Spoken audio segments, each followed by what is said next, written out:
पिछली 20वीं सदी के आते आते अंत में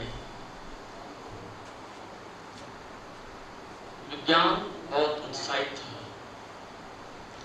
आशावान था, प्रफुल्लित था।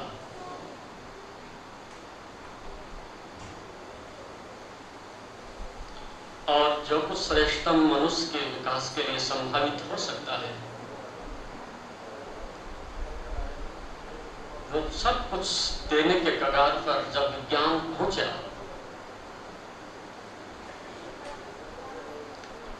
और फिर पुनः वैज्ञानिकों ने बैठ करके अपने कक्ष में अतीत के अपने कई सौ वर्षों के योगदान की समीक्षा की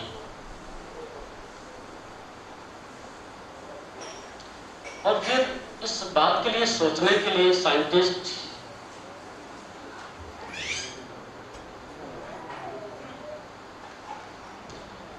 बाधित हो गया है पुनर्विचार करने के लिए कि जो ज्ञान हम इस समाज को, संसार को दे रहे हैं कि क्या ये देने लायक भी है कि नहीं, इसको आगे बढ़ाना उचित है कि नहीं।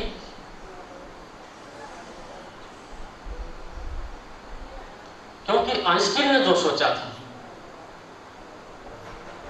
उसके मन में एक करुणा थी, एक प्रेम का भाव था, एक बहुत बड़ी शक्ति उस व्यक्ति के हाथ में थी जो संसार को उस व्यक्ति में दी। न्यूटन, गैलीलियो, डाल्टन, न जाने कितने साइंटिस्ट हुए हैं, सब लोगों ने अपना भरसक, अपनी प्रतिभा का, अपने जीनियस का जितना योगदान दे सकते थे वो 20वीं सदी के अंत तक ला करके खड़ा किया और 21वीं सदी में आते आते पुनः आइंस्टीन को फिर से अपनी समीक्षा करने के लिए विवश होना पड़ा अपने सिद्धांतों के लिए।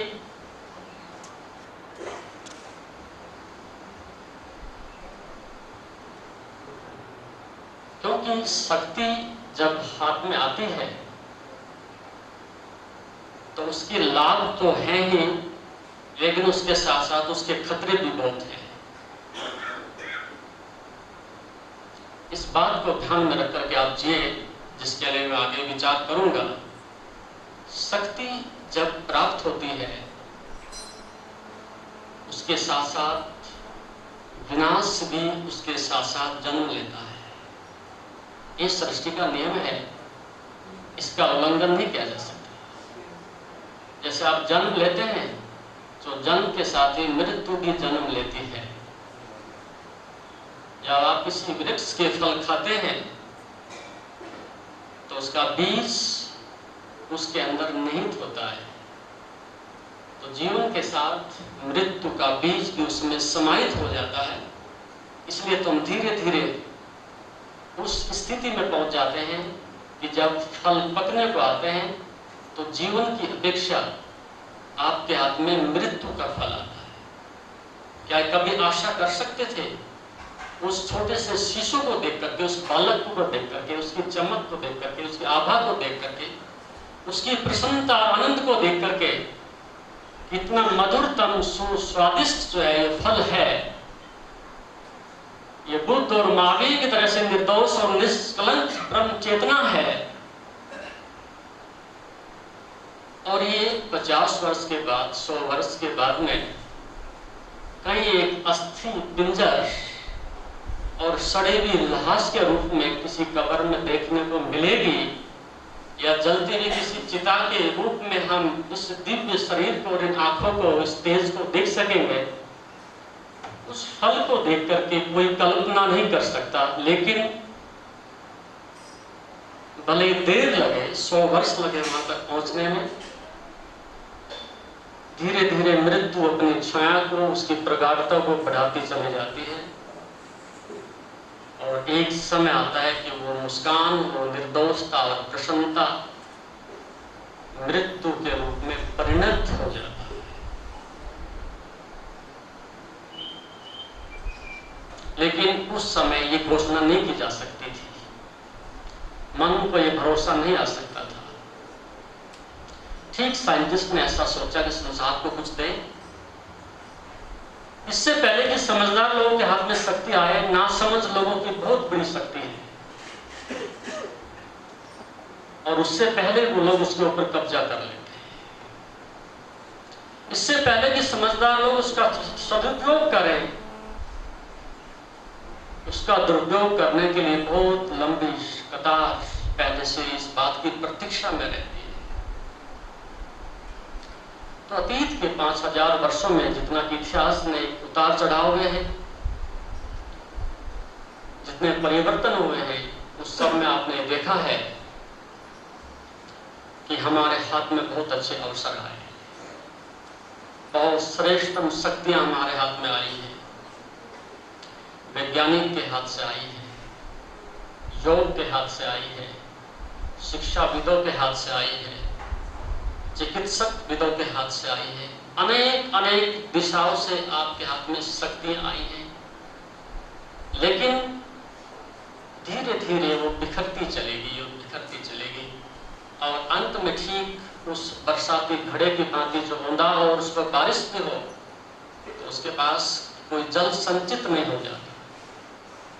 लगभग दुर्भाग्यपूर्ण मनुष्य की, अज्ञानता से ग्रसित मनुष्य की भी यही दयनीय स्थिति होती है कि अमृत तो बरसता चला जाता है, अस्तित्व के संभावना के द्वार और प्रेम तो बरसता है, लेकिन औंधे घड़े की भांति हम उस शक्ति से, उस प्रेम से सदैव सदैव अधिकांश वंचित रहे हैं।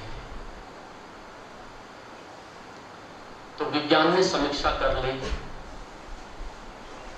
कि अब ये जानकारी लोगों तक पहुंचाएं कि ना पहुंचाएं, क्योंकि इस प्रकार के खतरनाक हथियार निर्मित हाइड्रोजन बम के रूप में किए जा सकते हैं कि कम से कम इस पृथ्वी को 7 बार पर ले गया जा सकता है। आइंस्टीन नहीं सोच सकता था।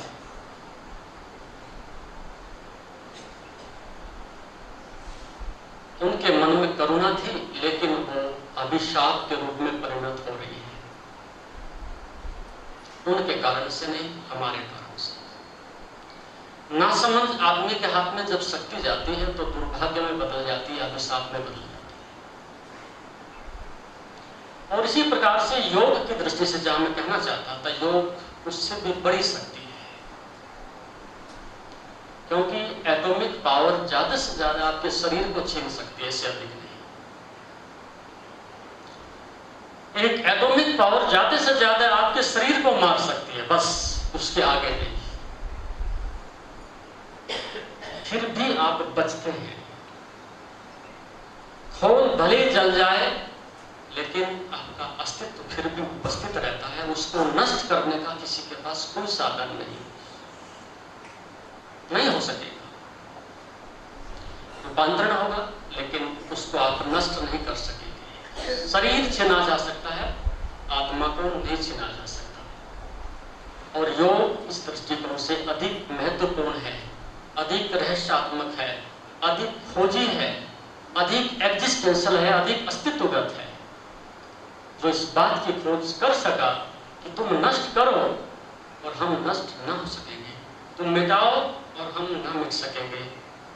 वहां हम पहुंच गए हैं जहां हमसे अब कुछ छीना नहीं जा सकता।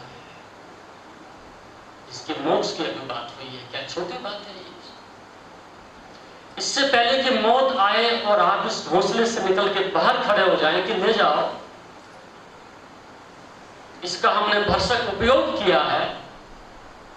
अब इससे अधिक हमें इसकी आवश्यकता भी नहीं।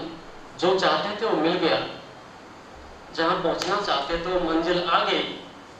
हमने 80 वर्ष में इसका उपयोग किया और मंजिल आई। अब तुम चाहो तो इस मरी हुई लाश को कहीं भी ले जाओ। ये बहुत बड़ी बात है।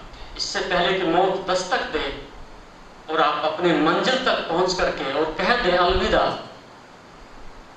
ये सुनने में बहुत आसान लगता है, लेकिन परत दर परत जब वहां तक आप पहुंचते हैं, उसके लिए बड़ी तपस्या की, बड़ी साधना की, बड़े विवेक की और वैराग्य की आपको तपस्या की आवश्यकता पड़ती है। इसके लिए अनुसंधान हो रहा है, होता रहेगा, लेकिन जब तक आप इस मरण धर्म शरीर से इस नश्वर देह से ऊपर उठ करके उस परम आनंद को, अस्तित्व को, उस परम ज्ञान को उपलब्ध नहीं होते, उतने से पहले तुम्हारे दुखों का अंत ना हो सकेगा। आपके अज्ञान के बादल ना छट सकेंगे। आपको चक्रवर्ती राज्य हम दे सके तो भी हम आपको तृप्त ना कर सकेंगे।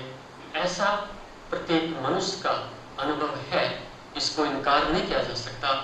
इसको मुखौटे लगा करके एक दूसरों को धोखा देने के प्रयास से, इनकार करने के प्रयास तो किए जा सकते हैं, हम सुखी हैं, आनंदित हैं, लेकिन वस्तुतः अपनी मानसिक दयनीय स्थिति से, अपने तनाव और मानसिक रोग से आप इनकार नहीं कर सकते।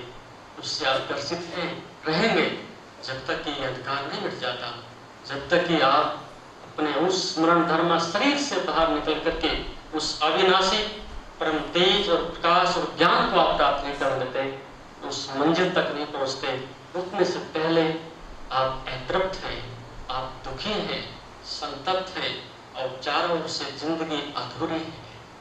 और यही तो मनुष्य की बड़ी पीड़ा है। इतना प्राप्त कर लेने के बाद भी मनुष्य घर में जाकर के खाली हाथ लौटता है। अपने हृदय में एक रिक्तता का, एक अभाव का भाव उसे कचोटता है। उसके लिए कितने भी साधन इकट्ठा करें, लेकिन फिर भी भटकते जाते हैं, अल्प से अल्प होते चले जाते हैं। समय व्यतीत होता जाता है और प्यास और अधिक बढ़ती चली जाती है, लेकिन वो बुझते नहीं। जीवन की क्या अर्थवत्ता हो सकती है, इसके लिए कभी कोई चिंतन, कोई मनन आपके पास नहीं। एक दिशा है, भागना है, बस। कब भागना है, कहाँ भागना है, किस दिशा में भागना है, उसके लिए कोई समीक्षा नहीं, कोई विचार नहीं, कोई चिंतन नहीं। शक्ति है, पर्याप्त है, अत्यधिक है, उसका अतिरेक है और फ्लो हो रही है, लेकिन दुर्भाग्य है वो कूड़ेदान में जा रही है। व्यर्थ के तनाव और क्रोध और चिंता में सब बिखर करके नष्ट हो रही है। शक्ति पर्याप्त है, उससे कहीं अधिक है।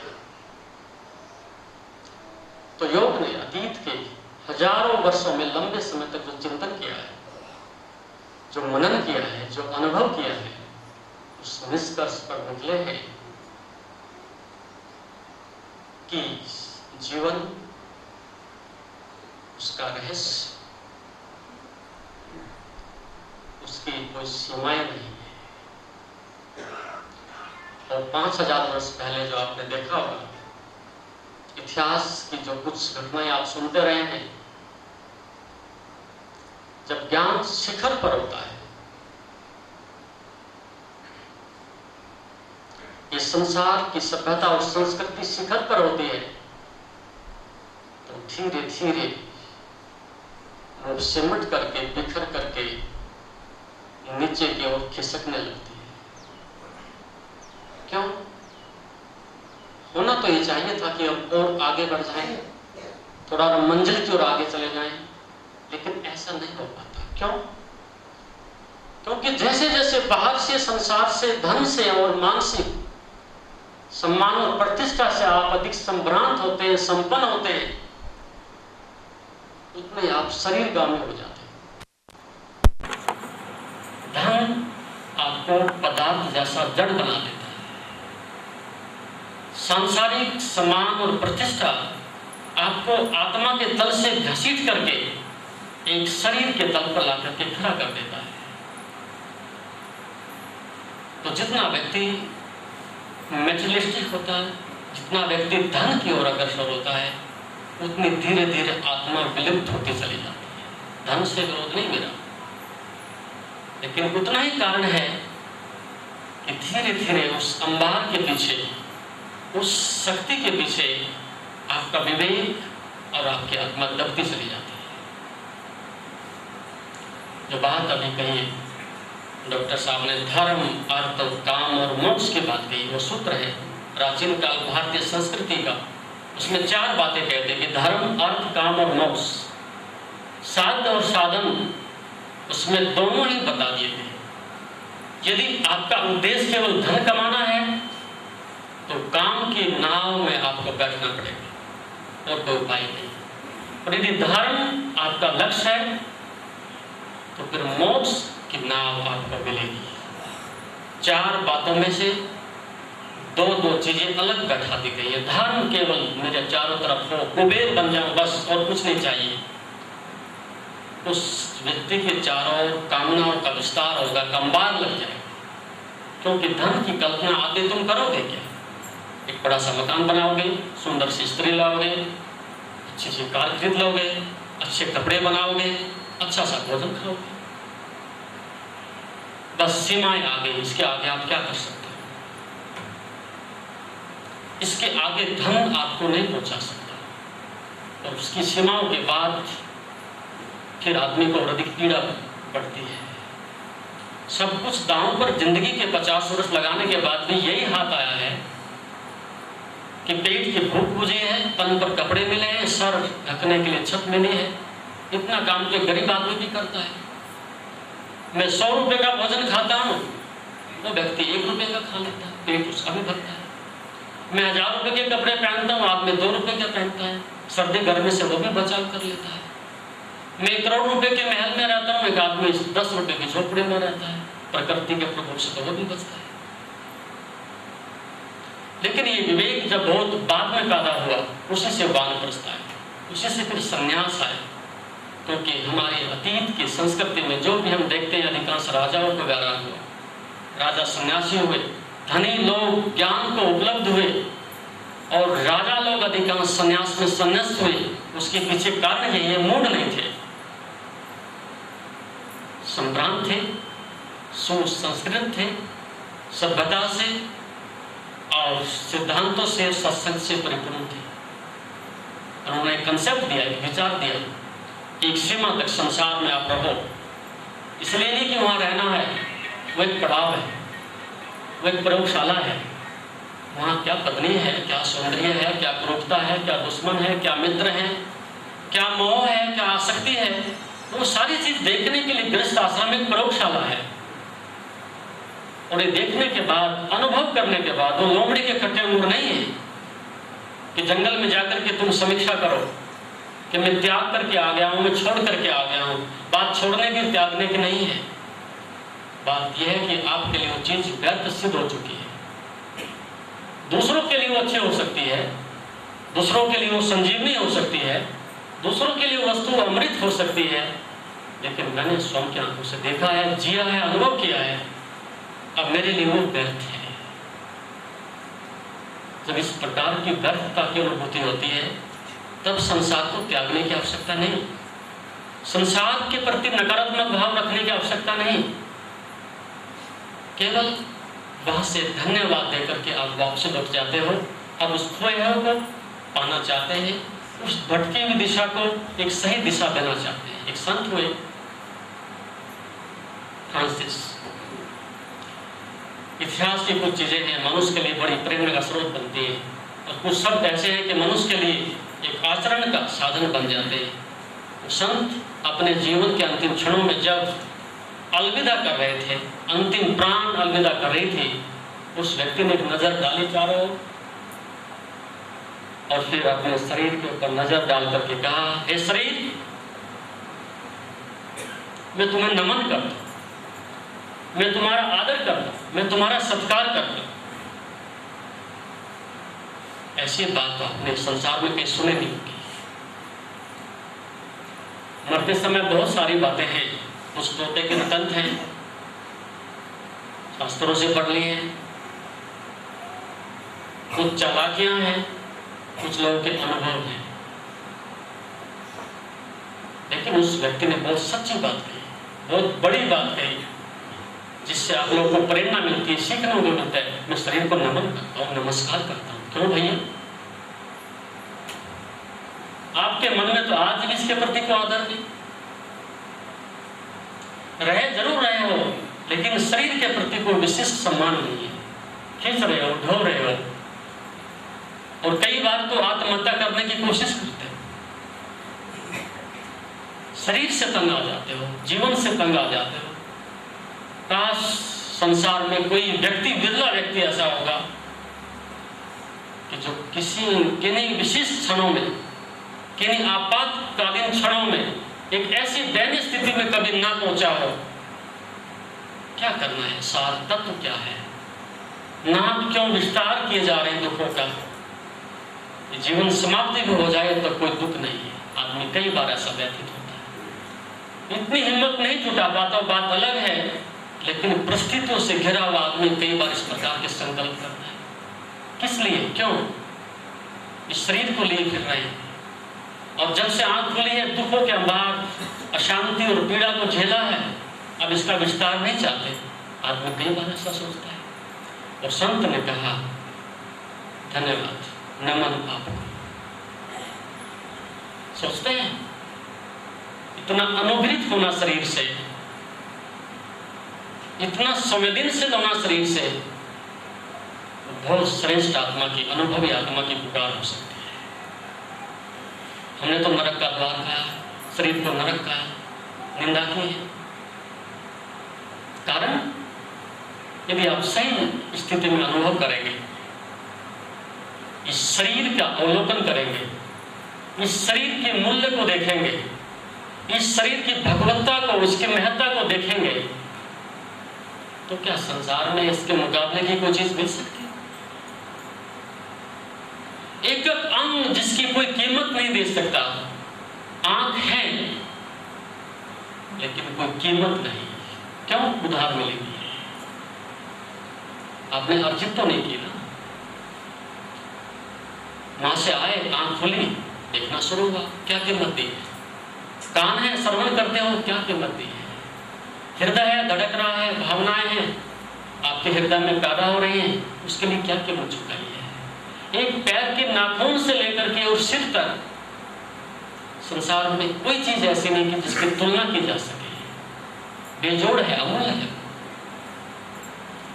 और इस शरीर में आत्मा ने स्वयं निवास किया है, इस मंदिर में स्वयं अस्तित्व विराजमान है, और जिस मंदिर में भगवान रहा हो, और यदि आप उसका आदर ना कर सके, उसको नमन ना कर सके, तो क्या ये परमात्मा के प्रति निरादर ना होगा? क्या ये मालिक के प्रति बगावत ना होगी? क्या उस अस्तित्व के प्रति आपके मन की नकारात्मक भावना ना होगी? तो नहीं, देखो आपकी आंखों से जब परमात्मा स्वयं देख रहा है, तो क्या उन झरोकों की, उन आंखों की कोई कीमत नहीं?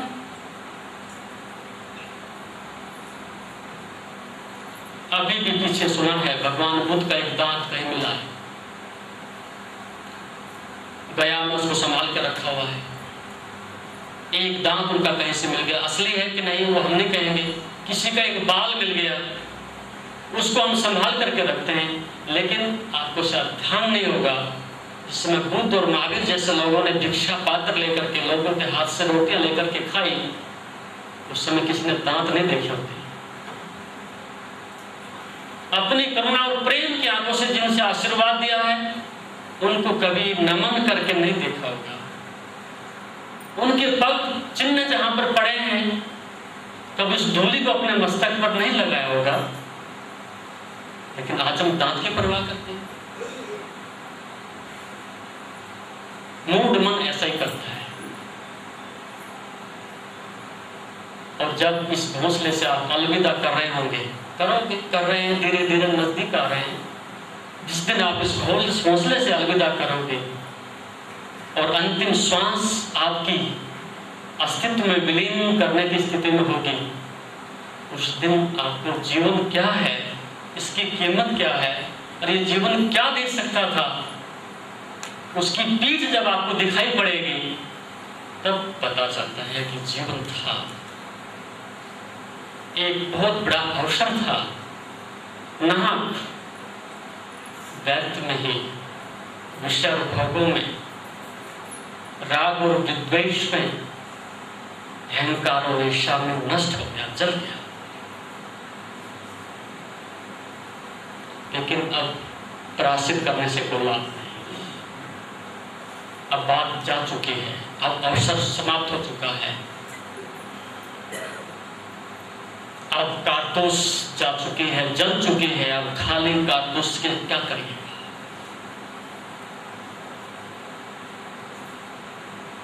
ईसा मसीह किसी गांव से निकल रहे थे। कहते वो चमत्कारी संत थे, लोगों को जीवन देते थे, बीमारियां ठीक करते थे। और एक व्यक्ति की आंखें नहीं थी। कोरोना पैदा हुई, मन में भाव उठा, आंखों की कितनी कीमत है और इस आदमी के लिए संसार का अस्तित्व समाप्त हो गया, और यदि इसकी आंखें लौटा दी जाए तो कितना प्रसन्नचित होगा, कितना खुशी होगा, आनंदित होगा। और उनका आशीर्वाद दिया और उनकी आंखें ठीक हो गई, ज्योति लौट आई उस समय के लिए। कहते कई महीनों के बाद वो वापसी करते थे, वो व्यक्ति शराब खाने के सामने क्यों में खड़ा हुआ, शराब की बोतल दी, उन्होंने कंधा पकड़ के हिलाया, अरे भले आदमी, 6 महीने पहले तुम्हारी आंखें नहीं थी और तुम्हें प्रभु की कृपा से फिर से जीवन दान मिला है, आंखें मिली हैं, तुम क्या कर रहे हो? उसने कहा हटो, इस फिलॉसफी और ब्रह्म ज्ञान को अपने पास रखो। आंखों का काम ही क्या है? संसार को भोगना, संसार को देखना।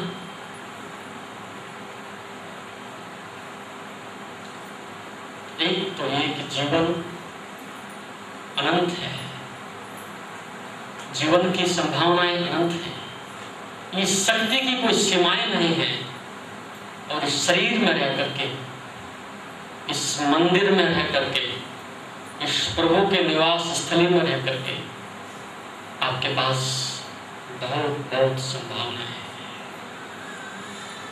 लेकिन आप आदर तभी कर सकते हो, इस शरीर को आप प्रेम तभी कर सकते हो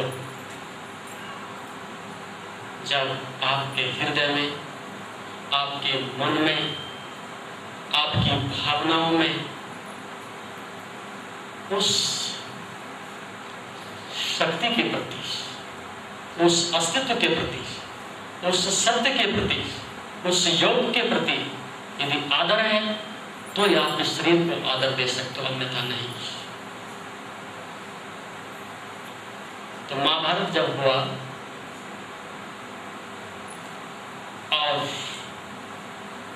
पांडवों के भवन में जब दुर्योधन से मिलने के लिए जाता है, उस अवस्था में विज्ञान पराकाष्ठा पर था और वो अभिशाप में, दुर्भाग्य में परिणत हुआ। शायद आपका मन, आपका ध्यान, आपकी सुर्ति दबना जाती हो। थोड़ा समय याद दिलाना चाहूँगा, यदि ये घटना ना घटती तो शायद ये कारण महाभारत का ना बनता।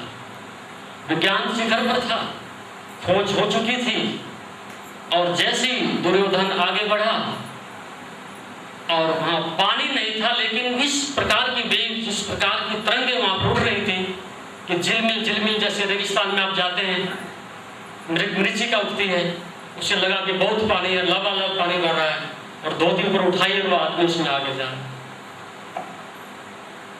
एक मानसिक धोखा हुआ, किसके कारण? विज्ञान की शोध के कारण। चमत्कार किया था, अच्छी बात थी, और वो व्यक्ति धोखा खाया, तो आगे जहां पर पानी था लगा कि यहाँ पानी नहीं है, वो आदमी उसमें जाके गिर गया और उस व्यक्ति का उपवास हुआ, उसके ऊपर टोंट कसा गया, अंधों की संतान, और वहीं से महाभारत का उदाहरण हुआ।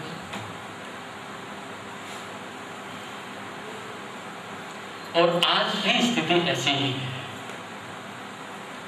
जो विज्ञान आपके हाथ में आया है वो भी दुर्योधन की तरह से मनुष्य के लिए अभिशाप के कगार पर है, लेकिन इसमें विज्ञान का दोष नहीं, इसमें मनुष्य का दोष है, मनुष्य के अंधेपन का दोष है, मनुष्य की अज्ञानता का दोष है, मनुष्य की नकारात्मकता का दोष है। तो उसके लिए क्या किया जाए?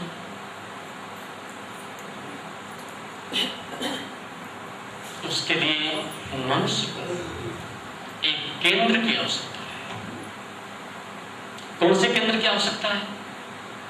अब एक केंद्र तो मैंने बाहर बताया कि जो हमें मौत तक ले जाता है, जो हमें विनाश तक ले जाता है, वो हमारा समाज का एक केंद्र है, अज्ञान का केंद्र है।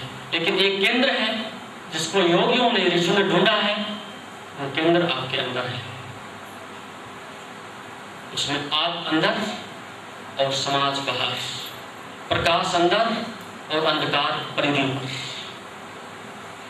चेतना अंदर और जड़ परिधि पर।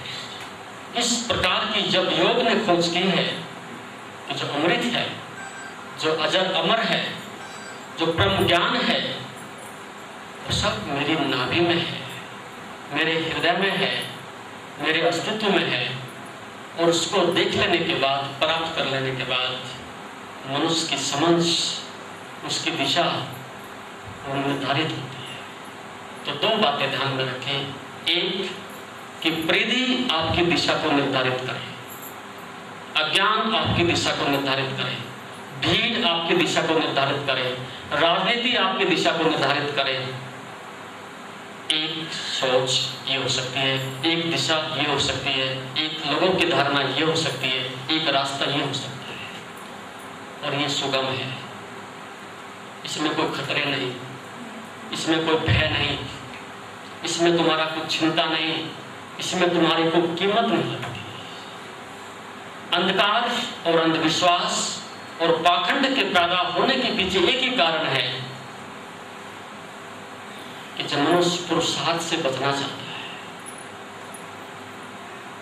जब मनुष्य प्राप्त करने के लिए कीमत देना चुकाना नहीं चाहता है, तब आदमी पानी की तरह से सस्ते की ओर भागता है।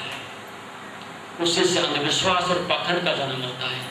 असली भगवान को प्राप्त करना हो तो तपस्या करनी पड़ेगी, साधना करनी पड़ेगी, व्रत करना पड़ेगा, शरीर को सबल, स्वस्थ और निरोग रखना पड़ेगा, वाणी पर संयम करना पड़ेगा, चित्त को निर्मल करना पड़ेगा, किसी के चरणों में जाकर के किसी गुरु को शीश नमन करना पड़ेगा, अहंकार को गिराना पड़ेगा और फिर उस खदान में उतरना पड़ेगा पुरुषार्थ करते करते। तब कहीं जाके सत्य की खदान मिलती है, प्रेम की खदान मिलती है, जीवन की धारा मिलती है। तो सत्य से आदमी बहुत घबराता है। आप ये मत सोचना कि हम सत्य से प्रेम करते हैं, जीवन से प्रेम करते हैं या हम धर्म से प्रेम करते हैं। नो, धर्म से प्रेम करना आग से प्रेम करने जैसा है और कुछ अभी का तो थोड़ा ही है। तो फिर हमने क्या किया, इस प्रकार के कुछ तीर्थ ढूंढ लिए, इस प्रकार के कुछ स्थान ढूंढ लिए, इस प्रकार के कुछ उपाय बना लिए ताकि मन को सांत्वना भी दी जा सके, उस अंधकार को, अज्ञान को बना रखा जा सके और अपने मन को उस झूठ में बनाए रखने के लिए त्याग किया जा सके। लेकिन योग ऐसा नहीं चाहेगा, वो साइंस है, वो विज्ञान है, किस लिए आपको धोखा दिया जाए। तो योग का अर्थ है एक ऐसा केंद्र मिल गया, एक ऐसा अंदर से देखने का मार्ग मिल गया, एक ऐसी विवेक की तीसरी आंख मिल गई जहां से खड़े होकर के आप संसार को देख सकते हैं।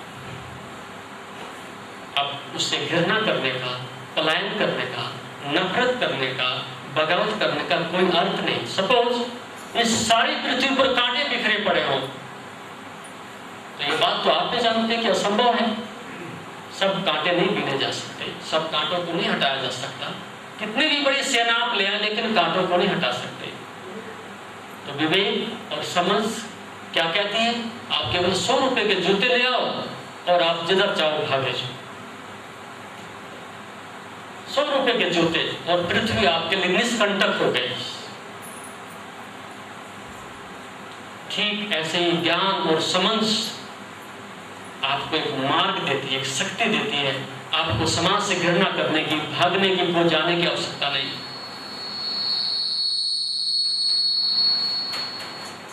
जैसे पैरों की सुरक्षा के लिए 100 रुपए के जूते पर्याप्त, वैसे ही उस अज्ञान से, अंधकार से बचने के लिए मनुष्य के लिए योग रूपी अमृत पर्याप्त, बस। लेकिन सबसे बड़ी विडंबना यह है, अब जूते तो बाजार में मिल जाते हैं, अब योग तो बाजार में नहीं मिलता। उसे तो सीखना पड़ता है, करना पड़ता है, कीमत चुकानी पड़ती है, साधन करना पड़ता है, तब उसकी उपलब्धि होती है। तो मैं जो कहना चाहता था, अधिक समय आप लोगों को यहाँ बैठने के लिए बाधित नहीं किया जाएगा। आप प्रस्थान करना चाहेंगे, लेकिन एक बात फिर पुनः मैं आपको बता देता हूँ कि संसार अमृत है। ये संसार बहुत सुंदर है। ये शरीर आपके लिए सुंदर काया है। चारों ओर जो कुछ बिखरा पड़ा है वो सब प्रभु का विस्तार है। लेकिन देखने के लिए आंखें चाहिए, देखने के लिए एक पवित्र हृदय चाहिए, एक समझ चाहिए, एक विवेक चाहिए। और यदि वो आपके पास विकसित हो जाती है तो संसार पहले भी सुंदर था, आज भी सुंदर है और आगे भी सुंदर रहेगा। इस प्रकार का भाव विकसित करें, इस प्रकार की साधना करें, इस प्रकार की शक्ति को जागृत करें कि ताकि आप शरीर से लेकर के आत्मा तक बराबर पारदर्शी होते चले जाएं। और इससे पहले कि मृत्यु अनिष्टता के रूप में आपको नष्ट करे, आपको छीने, आप तृप्त हो जाएं, आप शांत हो जाएं, सुखी हो जाएं, आनंदित हो जाएं। ये योग का लक्ष्य है। आने वाले समय में कुछ सूत्रों पर हम चर्चा करेंगे, कुछ उपाय, कुछ साधन हम बताएंगे। अधिक कठिन नहीं, बहुत आसान, इस पर आप चल सकेंगे। और सब कुछ साइंटिफिक बेस पर है। अभी करो और अभी पाने वाली युक्ति है, स्वर्ग में मिलेगा, उसके लिए हमारे पास कोई समय नहीं, कोई अवसर नहीं। योग पूर्ण विज्ञान है। अभी करो और अभी का विज्ञान है। आप आने वाले 4-5 दिनों में अनुभव कर सकेंगे, ये जान सकेंगे। यदि आप निष्ठा से, प्रेम से, श्रद्धा से आप करना चाहेंगे तो निश्चित रूप से धूल कितनी पुरानी हो, कितनी बड़ी हो, कितना भी सघन अंधकार हो, उसको हटाने में कोई देर नहीं लगती। इस कमरे में 1000 साल पुराना अंधकार हो, लेकिन मोमबत्ती क्षण भर में उसको बाहर कर देती है। इसलिए इस धारणा को, इस युक्ति को प्रबल करने की आवश्यकता नहीं, निराश होने की आवश्यकता नहीं। विरोध हो गए, क्या करेंगे, बुढ़े हो गए, क्या हो गया, असक्त हो गए, कुछ नहीं कर सकेंगे, बीमार हो गए, कुछ नहीं हो सकेगा। नहीं, आपका पुरुषार्थ सब कुछ कर सकता है। इस प्रकार से इन सद्भावनाओं के साथ हम आगे बढ़ेंगे। आप धैर्य रखेंगे, पुरुषार्थ करेंगे, मंजिल तक पहुंचेंगे। ऐसा हमारा प्रयास होगा, हमारा प्रेम होगा और हमारा आशीर्वाद होगा। आप सबको शांति।